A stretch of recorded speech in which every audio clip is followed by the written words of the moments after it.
ఓం శ్రీ గురుభ్యో నమ. శ్రీమాత్రే నమ. శ్రీమాతరం శరణం శరణం ప్రపర్తే.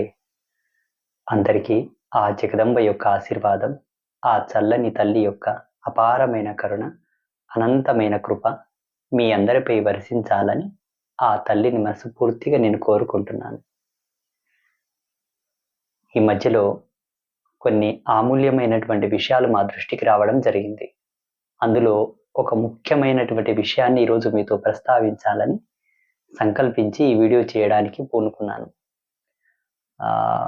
మన పీఠానికి ఎంతో ఆత్మీయురాలు, అమ్మవారికి అనుసంధానమైనటువంటి భక్తిభావం కలిగినటువంటి ఒక భక్తురాలు నాకు వాట్సాప్లో ఒక మెసేజ్ చేసింది. ఆ మెసేజ్ ఏంటో ఒకసారి నేను చదువుతాను. చదివిన తర్వాత దాని గురించి మాట్లాడదాం. ఒకసారి నేను ఆ మెసేజ్ చదువుతాను, వినండి.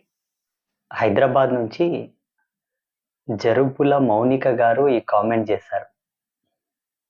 మా పీఠానికి విధేయురాలే, చాలా సున్నితమైన మనస్కురాలు, భగవంతుని యందు అమితమైన భక్తి, ప్రేమ, విశ్వాసము, ఎంతో నమ్మకము, శ్రద్ధ కలిగినటువంటి ఒక భక్తురాలు. ఈ మధ్యలోనే పీఠానికి వారు వచ్చారు, అమ్మవారిని దర్శించుకున్నారు. ఎంతో మంది శ్రీపీఠానికి ఇంతవరకు వచ్చారు. కాకపోతే అందులో కొంతమంది అద్వితీయమైనటువంటి స్థానాన్ని సంపాదించారు శ్రీపీఠంలో. అలా స్థానం సంపాదించిన వాళ్ళల్లో మౌనిక గారు కూడా ఒకరన్నమాట. వారు నాకేం కామెంట్ పెట్టారంటే, గురువుగారు మీ పాదాలకు శతకోటి వందనాలు, మీరు నన్ను క్షమించండి. చూడండి, అడుగుతూనే మళ్ళీ మన్నింపు కూడా కోరుతున్నారు. చాలా అద్భుతం. మీరు అంటారు కదా, ధర్మం కోసం మేము పాటుపడతాము అని. ఇప్పుడు మీరందరూ ప్రధానమంత్రి మోడీ గెలవాలని సాధువులు, సన్యాసులు, బ్రహ్మచారులు పూజలు, హోమాలు, యజ్ఞాలు చేయండి. మీరే కదా దేవుడు ఆగమంటే ఆగాలి అన్నారు. ఇప్పుడు మార్చండి, ప్రకృతికి, మన హిందూ ధర్మానికి కాపాడండి. చాలా అద్భుతమమ్మా. మీరు ఒక గృహిణిగా ఉండి సంసార బాధ్యతలు నిర్వర్తిస్తూ మీ పిల్లల యందు మీకెంతో బాధ్యత ఉంది. నేను చాలాసార్లు మీరు పీఠానికి వచ్చినప్పుడు పిల్లల యొక్క యోగక్షేమాలను మీరు అడిగినప్పుడు ఆ మాటల్లో ఉండేటటువంటి మూలార్థాన్ని నేను గ్రహించగలిగాను. మీరు మీ పిల్లలపైన దృష్టిని సారిస్తూ వాళ్ళ భవిష్యత్తు గురించి యోచిస్తూ చాలా చక్కగా పరిజ్ఞానవంతమైన సంసార ధర్మాన్ని నిర్వర్తిస్తూ కూడా మీరు పరిసేవ చేస్తూ కుటుంబ బాధ్యతలని నడిపించుకొనుచు దేశ సంరక్షణ కొరకు, దేశంలో ఉండేటటువంటి ధర్మ ప్రతిష్టాపన కొరకు కూడా మీరు ఆలోచిస్తున్నారంటే చాలా గ్రేట్. మీకు శ్రీమాత యొక్క ఆశీస్సులు ఎల్లవేళలా ఉంటాయి. శ్రీ శ్రీ బిజ్వార పురవాసిని అయినటువంటి శ్రీ మహాకాళి, మహాలక్ష్మి, మహాసరస్వతుల యొక్క కృప మీకు, మీ పిల్లలకు, మీ అందరికీ సర్వకాల సర్వావస్థల యందు మీపై వర్షించి మిమ్మల్ని చల్లగా చూడాలని నేను మనస్ఫూర్తిగా ఆ తల్లిని వేడుకుంటాను. ఒక సాధువుగా, ఒక సన్యాసిగా, ఆ జగదంబ యొక్క పాదపద్మ సేవ చేయు దాసుడిగా, అంబాచరణ కమల భృంగాయమానుడిగా నా ఆత్మ సన్యాస యోగ తపస్సును కూడా మీకు ధారబోస్తాను. దేశం కొరకు మీరు యోచించి ఇప్పుడున్నటువంటి ఎలక్షన్స్ను ఉద్దేశంలో పెట్టుకొని మీ తపస్సును ఈ దేశ భవిత కొరకు, ఈ దేశంలో ధర్మస్థాపన కొరకు, ఈ దేశాన్ని, ఈ దేశం యొక్క ఔన్నత్యాన్ని, మన సంస్కృతి సాంప్రదాయాలను, మన ధర్మం గురించి ఆలోచించే నాయకుడి కొరకు మీరు తపమాచరించండి అని నన్ను హెచ్చరిస్తున్నటువంటి మీకు నేను ప్రత్యేకంగా ధన్యవాదాలు తెలియపరుస్తున్నాను. మమ్మల్ని ఇలా హెచ్చరించాలి, మీలాగనే ప్రతి ఒక్కరూ వారించాలి.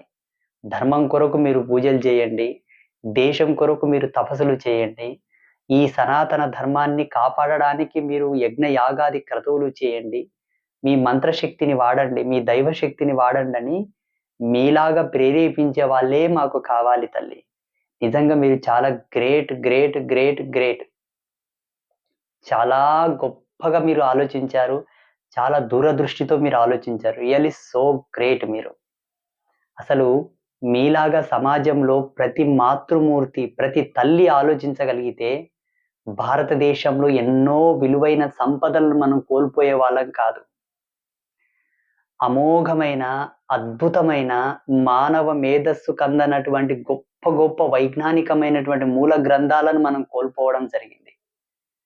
ఎన్నింటినో రూపుమాపు చేశారు, ఎన్నింటినో కాలగర్భంలో కలిపేశారు.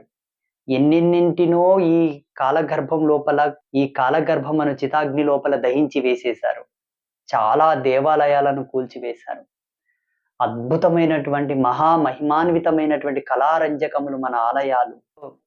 ప్రపంచానికి ఒక దిక్సూచికగా పనిచేసేటటువంటి మన ఆలయాలను రూపుమాపు చేశారు.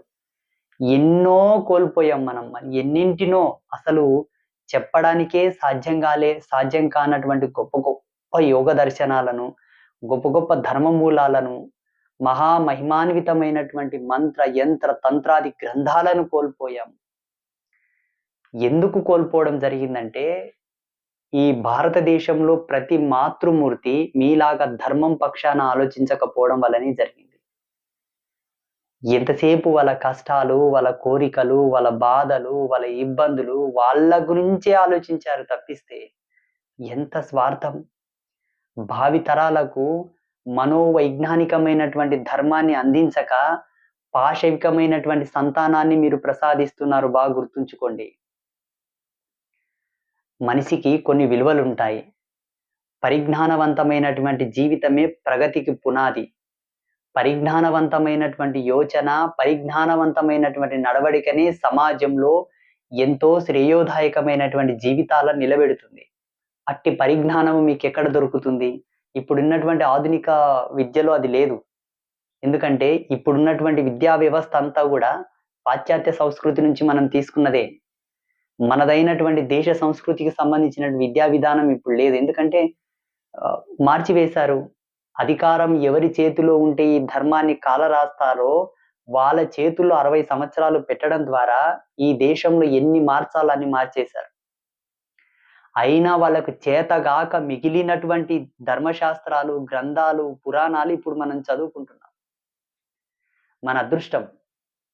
ఇంకొక విషయం ఏందంటే, మాలాంటి తాపసులు, గురువులు, సద్బ్రాహ్మణులు, బ్రాహ్మణ్య ధర్మానికి, బ్రాహ్మణ్య ధర్మంలో పుట్టి బ్రహ్మ యొక్క మూలాలను అనుసరించి పుట్టినటువంటి బ్రాహ్మణులు వాళ్ళకు నిజంగా చేతులు జోడించి దండం పెట్టాలి. వాళ్ళు కొన్నింటిని పదిలపరచడం ద్వారా, వాళ్ళ మస్తిష్కములో, వాళ్ళ కంఠములో కొన్నింటిని పదిలపరుచుకోవడం ద్వారా పునః మనకు రచించి ఇవ్వగలిగారు. లేకపోతే ఎంత జ్ఞాన సంపద మనం కోల్పోయాము. అబ్బా! బ్రహ్మాండములో అణువణువును శోధించి వడపోసి మనకు ధారబోశారు ఋషులు. అన్నింటిని కోల్పోవడం జరిగింది. కేవలము అధర్మపరులకు ఈ దేశాన్ని కట్టబెట్టడం ద్వారానే. ఇప్పుడు మౌనిక గారు వాస్తవంగా నన్ను ప్రేరేపించడం లోపల నాకు చాలా ఆనందం వేస్తుంది. చాలా సంతోషం వేస్తుంది. అమ్మా! ఇప్పుడే కాదు. నేను 2011లో ఆత్మ సన్యాస యోగం తీసుకొని బిజ్వార గ్రామానికొచ్చినప్పుడే ఈ గ్రామంలో ఒక సవాల్ చేశాను నేను. నేను ఈ ఊళ్ళో అడుగు పెట్టాను గదా! 60 సంవత్సరాలు ఈ బిజ్జారంని పరిపాలిస్తున్నటువంటి ఒక రాజకీయ కబంధ ఛేదనాన్ని అమ్మవారు మార్చి చూపిస్తుంది చూడండి అని చెప్పాను. నేను చెప్పిన ఓ 6 నెలలకే ఎలక్షన్స్ రావడం, ఆ ఎలక్షన్స్ లోపల ఇక్కడ దేవుళ్ళను నమ్మనటువంటి ఒక పార్టీ ఓడిపోయి, దేవుళ్ళని నమ్ముతూ భగవంతుని యొక్క ధర్మస్థాపనకు భుజం బెట్టి, దేవుడిని, ధర్మాన్ని, సాధు సత్పురుషులను ఆదరిస్తున్నటువంటి పార్టీ సర్పంచ్‌గా మారారు ఈ బిజ్వారు గ్రామంలో. దౌర్భాగ్యం ఏంటంటే, జగన్మాత ప్రసాదించినటువంటి ఆ అదృష్టాన్ని వాళ్ళు నిలబెట్టుకోలేకపోయారు. మళ్ళీ వాళ్ళు ఓడిపోయి, చివరికి మళ్ళీ ఎవరైతే ఈ బిజ్వార గ్రామాన్ని 60 సంవత్సరాలు పరిపాలించారో మళ్ళీ వాళ్ళే వచ్చేశారు. అది భగవంతుడు ఇచ్చాడు, వాళ్ళు నిలబెట్టుకోలేదు. మేమేం చేస్తాం? ఎప్పుడైతే నేను బిజ్వార గ్రామానికొచ్చానో, అప్పుడే భారతదేశంలో ఎవరైతే ధర్మాన్ని కాపాడుతారో వాళ్ళే ప్రధానమంత్రిగా అయ్యారు. నేను మా శిష్య బృంద సపరివార సమేతానికందరికి గూడా నేను మాటిచ్చాను. నా కంఠంలో ప్రాణం ఉన్నంత వరకు నేను 2 విషయాలు అమ్మవారికి ఎక్కువగా నేను విన్నవిస్తూ ఉంటాను. ఎవరైనా ఈ ధర్మం గురించి, ఈ దేశం గురించి తప్పుగా ఆలోచిస్తే వెనువెంటనే వాళ్ళు సర్వనాశనం అయిపోవాలని నేను అనుష్ఠానం చేస్తూ ఉంటాను. నా ప్రతిరోజు దినచర్యలో ఇది అంతర్భాగం తల్లి. నేను ప్రతిరోజు నా అనుష్ఠానం అంతా అయిపోయిన తర్వాత, నా అనుష్ఠానంలో చిట్ట చివర దేశ సంరక్షణ కొరకు, ధర్మ సంరక్షణ కొరకు మాక్సిమం 15 నిమిషాలు, 20 నిమిషాలు నేను ఆత్మధ్యానం చేస్తాను. ఒక యోగి ఆత్మధ్యానం చేసి, అట్టి ఆత్మధ్యానం యొక్క సంకల్ప శక్తిని గనక లోక కళ్యాణం కొరకు ధారబోస్తే అది బ్రహ్మ శాసనం. నేను 12 సంవత్సరాల నుంచి చేస్తూ ఉన్నాను ఇప్పటికి. నరేంద్ర మోదీ గారి గురించి కాదు తల్లి. ఎవరైతే ధర్మస్థాపన చేస్తారో, ఎవరైతే సనాతన ధర్మాన్ని కాపాడడానికి గోవులను, సాధువులను, ఈ భారతదేశంలో ప్రవహించే అమృత సమానమైనటువంటి నదులను కాపాడుతారో, ఈ దేశం యొక్క సంస్కృతి సాంప్రదాయాలను, ఈ దేశం యొక్క మూల సిద్ధాంతాన్ని ఎవరైతే కాపాడుతారో, వేద పరిరక్షణ, గో పరిరక్షణ, సాధు పరిరక్షణ, దేవాలయ పరిరక్షణ, సమాజంలో ఉండేటటువంటి ధర్మ స్థాపన ఎవరైతే చేస్తారో, వాళ్ళందరూ సుఖ సంతోషాలతో సుభిక్షంగా ఉండాలి. వాళ్ళందరూ దీర్ఘాయుష్మంతులై వర్ధిల్లాలి.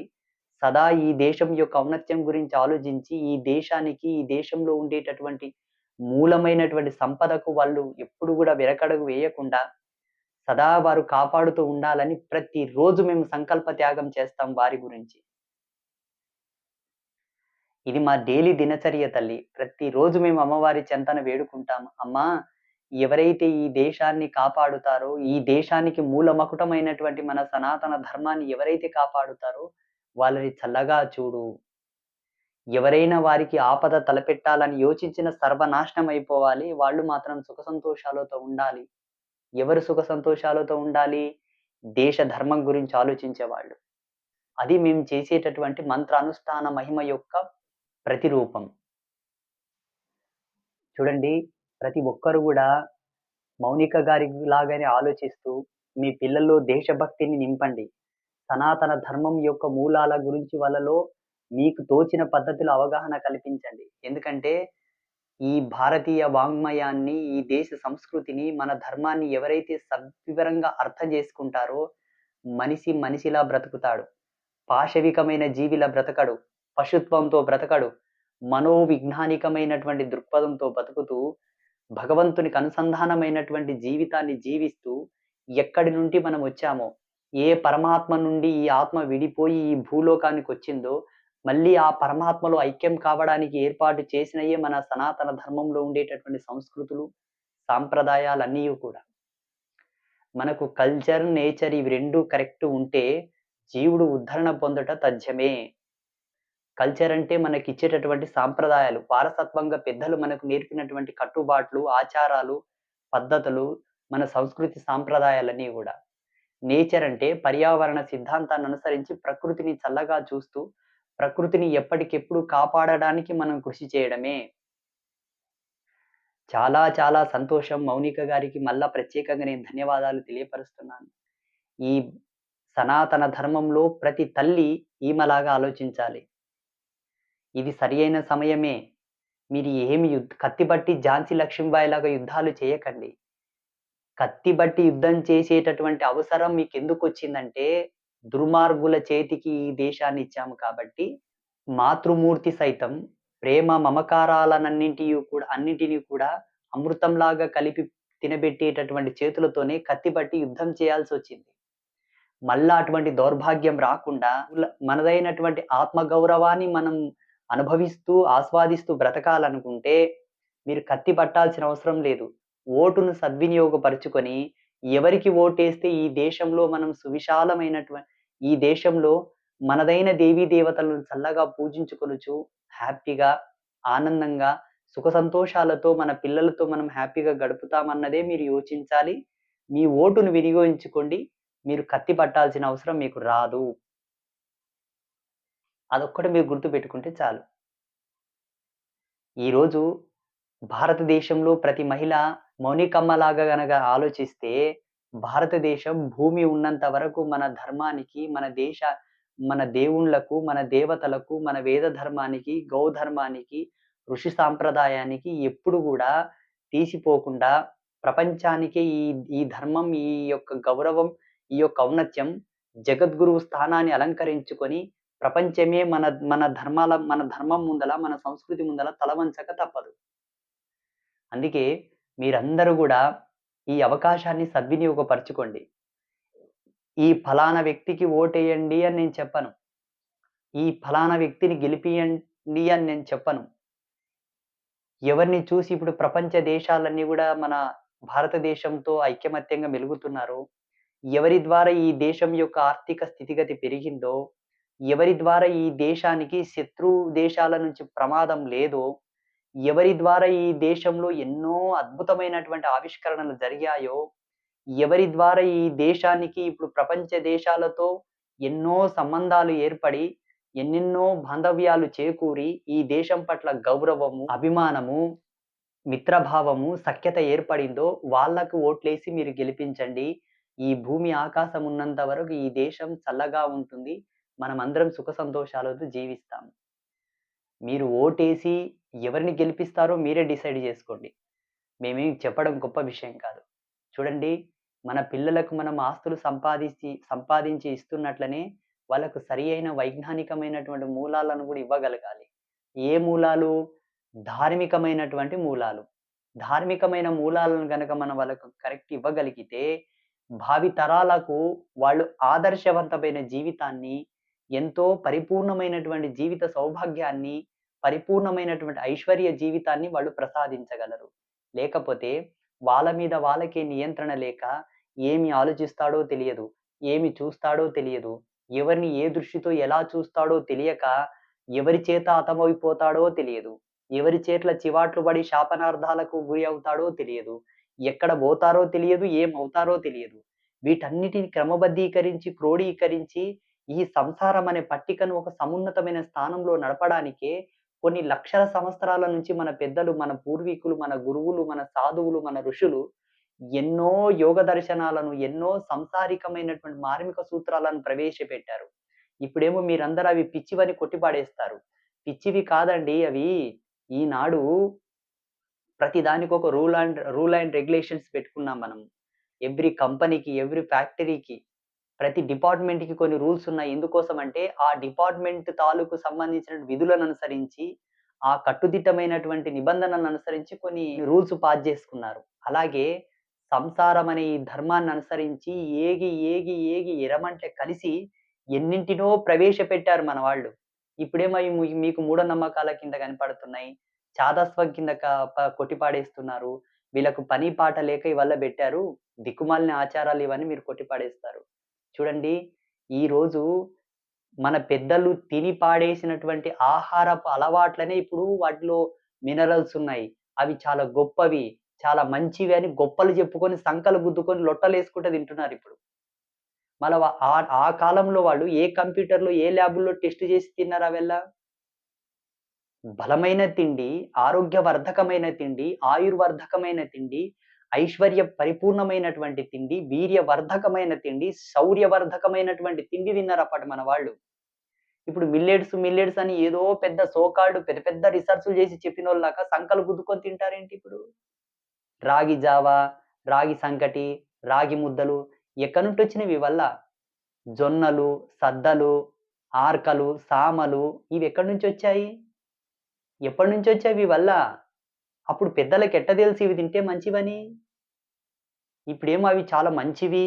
చాలా వాటి వల్ల మనకు ఆరోగ్యానికి ఎన్నో బెనిఫిట్స్ ఉన్నాయి. ఎన్నో లాభాలున్నాయని గొప్ప రిసర్చ్‌లు చేసి చెబుతున్నట్టు. ఉప్పునెప్పటి నుండి వాడారు? వాళ్ళకెట్ట తెలుసు ఉప్పు వాడితే మంచిదని? కారం పొడి ఎప్పటినుంచి వాడారు? పసుపు ఎప్పటినుంచి వాడారు? ఎట్ట తెలుసు వాళ్ళకు? ఎలా? ఇప్పుడు పసుపుని ఆవాలు, జీలకర్ర, పసుపు, కారం పొడి, ఉప్పు, నూనె తగిన మోతాదులో వేస్తే కూర అవుతుందనే టెక్నాలజీ, ఆ నాలెడ్జ్ వాళ్ళకెక్కడి నుంచొచ్చింది? ఎవరు క్లాసెస్ ఇచ్చారు వాళ్ళకు? ఇప్పుడు హోటల్ మేనేజ్‌మెంట్ అని చెప్పేసి ఒక సబ్జెక్ట్ వచ్చింది. దానికో స్టడీ వచ్చింది. మళ్ళప్పుడు వాళ్ళకెవరు నేర్పారు? ఏ యూనివర్సిటీలున్నాయప్పుడు? గోంగూర తినమని, పాలకూర తినమని, బీరకాయ తినమని, దొండకాయ తినమని, బెండకాయ తినమని, ఈ ఆకుకూరలు, కాయగూరలు, ఉల్లిగడ్డ, ఉల్లి, వెల్లుల్లి ఇవి తినమని ఎవరు చెప్పారు వాళ్ళకు? ఏ ల్యాబ్‌లో టెస్టులు చేసుకొని తిన్నారు? ఏ పరిశోధనలు చేసి తిన్నారు వాళ్ళు? హ! మీకు తెలియదు. ఆనాడు మట్టి పాత్రలో తింటే వీళ్ళకు తెలియక, స్టీల్‌ని వాడడం తెలియక, అల్యూమినియం వాడడం తెలియక, పాత్రలు తయారు చేయనీకే రాక, ఈళ్ళు మోటోళ్ళు కాబట్టి మట్టి కుండలో తింటారు, మట్టి పాత్రల్లో నీళ్లు తాగుతారని చీదరించి చీప్ అని చెప్పారు. కానీ ఇప్పుడు ప్రపంచంలో గొప్ప గొప్ప బిలియనీర్స్ అంతా కూడా మట్టి కుండలో వండుకొని తింటున్నారు. మట్టి కుండల్లో నీళ్లు పెట్టుకొని తింటున్నారు. ఎందుకంటే ఈ దేశంలో కొన్ని లక్షల సంవత్సరాల క్రితమే ధాతు శాస్త్రాన్ని రచించడం జరిగింది. ఏ లోహం వలన ఏ దోషాలు వెలువడతాయి. అంటే నెగెటివ్ ఎనర్జీస్ పాస్ అవుతాయి. ఏ లోహాన్ని ఏ పద్ధతితో ఎక్కడ వాడాలి? ఆహారాది ఆహారాది విహారాదుల్లో ఏ లోహాలు వాడితే మన ఆరోగ్యానికి మంచిది? క్యాన్సర్ సెల్స్ ఎక్కువ డెవలప్ అవ్వడానికి బాడీలో క్యాన్సర్‌కి సంబంధించిన సెల్స్ ఎక్కువ గ్రోత్ అవ్వడానికి ఇప్పుడున్నటువంటి సో కాల్డ్ పాత్రలే చాలా ప్రమాదం. నాన్ స్టిక్ పాన్స్ ఆహ్, నాన్ నాన్ స్టిక్ పాన్‌లని కొన్నొచ్చాయి. ప్రెషర్ కుక్కర్‌లొచ్చాయి. ఎలక్ట్రిక్ కుక్కర్‌లొచ్చాయి. ఈ అల్యూమినియం కుక్కర్‌లొచ్చాయి. వీటి వల్లనే క్యాన్సర్‌లు రావడం, షుగర్‌లు రావడం, రకరకాలుగా కాళ్ళ నొప్పులు, ఒళ్ళ నొప్పులు ఇవన్నీ ఎక్కడి నుంచొచ్చాయి? లేని సంత లేని కంపంతా ఇప్పుడు బయటికొస్తుంది. ఎక్కడి నుంచొస్తుంది? టెక్నాలజీ డెవలప్ అయ్యింది. శాస్త్ర పరిజ్ఞానం పెరిగింది. సాంకేతిక పరిజ్ఞానం పెరిగిందని సంకలు గుద్దుకుంటున్నారు కదా! మళ్ళా రోగాలెందుకు పెరుగుతున్నాయి? రోగరహితమైన జీవితం, రోగరహితమైన సమాజం వెలువడిన నాడే టెక్నాలజీ అభివృద్ధి చెందిందని గ్రహించండి. ఆనాడు ఫింగర్ ప్రింట్ ఏస్తే వేలిముద్రగాడని ఇన్సల్ట్ జేసేవాళ్ళు. ఇప్పుడు బయోమెట్రిక్ లేనిది పెద్ద పెద్ద సంస్థల్లో గూడా పనులవ్వట్లా. అరటాకులో తింటే చాదస్తం అన్నారు, ఆచారం అన్నారు, ఇంకేదో అన్నారు. ఈరోజు గొప్ప గొప్ప కోటీశ్వరులు అరటాకులో తింటున్నారు గదా! మీరేం గొప్ప ఉద్ధరించటంలా. ఈనాడు హార్ట్ అటాక్ అంటున్నారు. హ్మ్. హార్ట్ స్ట్రోక్ అన్నట్లే మైండ్ స్ట్రోక్ అంటున్నారు. మైండ్‌కి గూడానా ఏదో వస్తుందంట సంథింగ్. గుండెకు సంబంధించినటువంటి స్ట్రోక్ ఎలా ఉంటుందో, బ్రెయిన్‌కి సంబంధించిన స్ట్రోక్ అట్లొస్తుందంట. ఈ మధ్య ఆధునీకరణగా చాలా మంది చెబుతున్నారు మాకు. బ్రెయిన్ స్ట్రోక్ అంటారంట దాన్ని. బ్రెయిన్ స్ట్రోక్ ఎందుకొస్తుందో తెలుసా? మనలో సౌండ్‌కు సంబంధించిన ఫ్రీక్వెన్సీ ఉంటుంది. మన శరీర అంతర్గతంగా ఉండేటటువంటి శబ్దార్థాలు, మన శరీర అంతర్గతంగా వెలువడేటటువంటి ఆ శబ్దం ఏదైతే ఉందో, ఆ నాదం ఏదైతే ఉందో, దానికి ప్రకృతిలో ఉండేటటువంటి శబ్దానికి ఒక అనుసంధానమైన కనెక్షన్స్ మన ఋషులు కనిపెట్టి, ఆ ఫ్రీక్వెన్సీకి అనుసంధానమైనటువంటి మంత్రాలను, బీజ మంత్రాలను, శ్లోకాలను, వేద వాంగ్మూలాన్ని మన ఋషులు ప్రతిపాదించారు. ఒక్క శ్లోకమన్నా చదువుతారా? మీరు గనక ప్రతిరోజు ప్రతి ఇంట్లో ప్రతి పిల్లవాడు, ప్రతి పెద మనిషి, ప్రతి ఒక్కరు గూడా కనీసమైన శ్లోకాలు, మంత్రాలు, బీజ మంత్రాలు గనక మీరు చదివితే మీకు బ్రెయిన్ స్ట్రోక్ రాదు. హార్ట్ అటాక్ రాదు. నరాలు పడిపోయినాయి. నరాల బలహీనత, శరీర అంతర్గతమైన ఆర్గనాల్ ఎఫెక్టు, ఆర్గనాల్ ఇన్ఫాక్టు, ఆర్గనాల్ ఫెయిల్యూర్ అనేది ఏది గూడా మీకు సంభవించదు. అవయవ దౌషం అంటారు వాటిని. ఏ అవయవం గూడన్నా, ఏ పార్ట్ గూడన్నా ఫెయిల్ అయింది, పనికి రాకుండా అయిపోయింది, పని జేయట్లేదు అన్న బాధలు మీకు రావు. ఎందుకంటే మన మంత్రాస్‌లో ఉండేటటువంటి ఫ్రీక్వెన్సీ అంత ఎక్స్‌ట్రీమ్ అంత అద్భుతమైనటువంటి శక్తులను మన శరీరంలో కరెంట్ వలె పాస్ చేస్తది. శరీరాన్ని జాగృతం జేస్తది. మీకు తెలియదు మన మంత్రాల్లో ఉండే పవర్ మీకు తెలియదు. మేము చేస్తున్నాం గదా రోజు. అమ్మవారి యొక్క మూల మంత్రాలు, శ్లోకాలు, అష్టకములు, పారాయణాలు, బీజ మంత్రాది జపతపాలు మేము చేస్తూ ఉంటాం కాబట్టి, మా శరీరంలో మాకుండేటటువంటి నియంత్రణ, మా శరీరంలో జరిగేటటువంటి మార్పు చేర్పులను మేము గ్రహించి మీకు చెబుతున్నాం. ఒకసారి బాగా అర్థం జేసుకోండి మీరు. పిచ్చి పిచ్చి రోగాల బారిన మీరు పడడానికి గల కారణం ఏందంటే, మన పెద్దలు అన్నిటిని వడగట్టిచ్చారు. మీకు వాడుకోవడానికి చేతగాక ఒళ్ళు బలిసి కొవ్వెక్కువై వాటన్నిటిని వేస్ట్ అని, ట్రాష్ అని పిచ్చి పిచ్చిగా ఏదో చేస్తూ మళ్ళొచ్చి వాటి కాళ్ళ మీదనే పడిపోతున్నారు. ప్రపంచం ఎక్కడ పోవట్లా. ప్రతి ఒక్కరు మళ్ళొచ్చి సనాతన ధర్మం యొక్క కాళ్ళ కిందనే పడి మ్రోకరిల్లక తప్పదు. ఎందుకంటే ఈ ధర్మం, ఈ ధర్మంలో ఉండేటటువంటి మూలాలు, మన వేదాంత ధర్మం, మన సిద్ధాంతీకరణ, మన సనాతన ధర్మములో ఉండేటువంటి ప్రతి కోణం, ప్రతి మూలం గూడా అద్వితీయం. ప్రపంచము, ప్రకృతే మన ధర్మం, మన ధర్మమే ప్రకృతి, ప్రపంచం, ఖగోళం, ఖగోళంలో ఉండేటటువంటి అంతర్గతమైన శక్తులు, ఆ ఖగోళ అంతర్గతంగా వినిపించేటటువంటి శబ్దం, ఆ నాదం, ఆ ఖగోళ అంతర్గతంగా ఉండేటటువంటి ప్రకాశం, ఆ లైట్, ఆ కాంతి ఏదైతే ఉన్నదో అదంతా గూడా మన సిద్ధాంతంలో ఉన్నదే. మన వాళ్ళన్నీ చెప్పారు. ఇది ఏది కూడా మన పెద్దలు వదలలేదండి. ప్రతీది మనకిచ్చారు. వాడుకోవడానికి చేతగాక పిచ్చోల్లాగా తలలు గోక్కుంటూ పరాయి మతాల వెంట ఉరికి జీవితాన్ని సర్వనాశనం జేసుకుంటున్నారు మన వాళ్ళు. చాలా చాలా సంతోషమమ్మా. మౌనిక గారు మీకు ప్రత్యేకంగా ధన్యవాదాలు తల్లి. మీరు చెప్పినట్టే ఈ దేశం గురించి, ఈ ధర్మం గురించి ప్రతిరోజు నేనైతే అనుష్ఠానం జేస్తున్నా. వేరే స్వామీజీలు ఏం చేస్తున్నారో, చేయరో నాకు తెలియదు. ఎందుకంటే ఏ స్వామీజీ అయినా వాళ్ళు కొలిసేటటువంటి దేవతా శక్తి సాక్షిగా సత్య సనాతన ధర్మంలో పుట్టిన వారసుడైతే సత్యమైన సాధువు, యోగి, ముని, ఋషి ఎవరైనాను పర్వాలేదు. వాళ్ళు నిజంగా ఈ దేశంలో ఉండేటటువంటి సంస్కృతి సాంప్రదాయాలను ఆస్వాదిస్తూ, ఆచరిస్తూ, బ్రతుకుతూ జీవనాన్ని కొనసాగిస్తున్నారంటే ఈ భారతదేశంలో ప్రవహించేటటువంటి ప్రతి నదీ జలాలలో వాళ్ళు స్నానాలాచరిస్తూ, వాళ్ళు జపతపాలు చేస్తూ, ఈ నదులను, ఈ పర్వతాలను, ఈ వృక్ష జాతిని, ఇక్కడుండేటటువంటి విభూతులను అన్నిటిని వాళ్ళు ఆస్వాదిస్తున్నారంటే తప్పకుండా ఈ దేశ ధర్మం గురించి, ఈ దేశంలో ఉండేటటువంటి గొప్ప నాయకుల గురించి వాళ్ళు అనుష్ఠానం చేయాలె, ఆశీర్వాదం చేయాలె, వాళ్ళ తపస్సులో ఆవిర్భాగం వాళ్ళకు ధారబోయాలె, గెలిపించాలి. ఒకవేళ వాళ్ళు పట్టించుకోవట్లేదు. దేశ సంస్కృతి గురించి, ఈ ధర్మం గురించి, ఈ దేశంలో ఎవరైతే ఈ దేశాన్ని కాపాడే నాయకుల గురించి వాళ్ళు పట్టించుకోవట్లేదంటే, వాళ్ళకేదో లోపం ఉన్నట్టు లెక్క. ఇంగ అంతకు మించి ఏం చెప్పాల్సిన అవసరం మనకు లేదమ్మా. ఎందుకోసమంటే, ప్రతి బ్రాహ్మణుడు యజ్ఞం రోజు అగ్ని కార్యం చేసేటప్పుడు, అనుష్ఠానం చేసేటప్పుడు, జపతపాలు చేసేటప్పుడు తప్పకుండా ఈ దేశంలో మన ధర్మాన్ని కాపాడి, మన సంస్కృతి సాంప్రదాయాలను, ఈ దేశంలో దేవీ దేవతలను, గోవులను, గురువులను కాపాడే నాయకుడు చల్లగా ఉండాలి. వాళ్ళే గెలవాలే, వాళ్ళే ఈ రాజ్యాన్ని, ఈ దేశాన్ని పరిపాలించాలని ప్రతి బ్రాహ్మణుడు పలకగలిగితే, బ్రాహ్మణుల యొక్క వాక్కుకు తిరుగులేదు. ఎందుకంటే మంత్రాలు చదివి వాళ్ళ వాక్కు అంత పవిత్రమై ఉంటుంది. వాళ్ళు శపించగలరు, ఆశీర్వదించగలరు. అంత పవర్ ఉంటుంది సద్బ్రాహ్మణులకు. సద్బ్రాహ్మణులకు అందరి బ్రాహ్మణులకుండదు. అలాగే యోగి యొక్క సంకల్పానికి తిరుగుండదు. ఋషి యొక్క మాట శాసనానికి ఎదురుండదు. గురువుల యొక్క వాక్కుకు తిరుగుండదు. ప్రతి గురువు, ప్రతి యోగి, ప్రతి ఋషి, ప్రతి సాధు, సంత్, మహంతు, ప్రతి మఠాధిపతి, పీఠాధిపతి, ప్రతి యోగి అందరూ కూడా ఒక్కసారిగా దైవానికి సంకల్పం జేసి గనక మంత్రాక్షితలు వదిలివేస్తే తిరుగుండదు. చేస్తారో చేయరో వాళ్ళ తిప్పల్. నేను సత్య సనాతన ధర్మ వారసుడిగా, ఆ జగదంబ యొక్క సేవకుడిగా ఆత్మ సన్యాసం, జ్ఞాన సన్యాసం ఒనర్చినటువంటి నా యోగ తపస్సును వారి కోసం ధారబోస్తాను.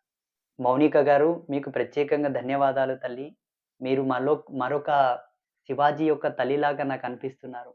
మాబోటి గురువులనే మీరు ఆహ్, ప్రేరణ జేస్తున్నారంటే మీకెంత దేశభక్తి ఉంది, ఎంత ధర్మం మీద మీకు ప్రేమ ఉందో చాలా గ్రేట్ తల్లి. మీలాంటి వాళ్ళు నిండు నూరేళ్ళు సకల సౌభాగ్యంతో దీర్ఘాయుష్మంతంగా జీవించాలి. ప్రతి ఒక్కరికి మీరు ఆదర్శం గావాలి. మీలాగే ప్రతి ఒక్కరు ఉండాలని నేను కోరుకుంటున్నాను. అందరికీ శ్రీమాత యొక్క ఆశీస్సులు. ఈసారి జరిగే ఎలక్షన్స్ లోపల తప్పకుండా నా మనసు పూర్తిగా ధర్మమే గెలవాలని నేను కోరుకుంటున్నాను. ఆ జగదంబ యొక్క కృప. ఓం శ్రీ గురుభ్యో నమః. శ్రీ మాత్రే నమః.